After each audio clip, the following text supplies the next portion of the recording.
Hello, welcome to Lesson 3, F# and the Safe Stack. Let's review what we will learn in this lesson. At first, we will look at front-end F# development. Normally, F# is a backend language that runs on .NET Core platform.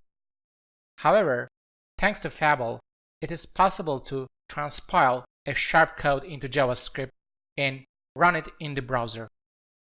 We will also look at Packet, which is an alternative NuGet client, and Fake to build our projects.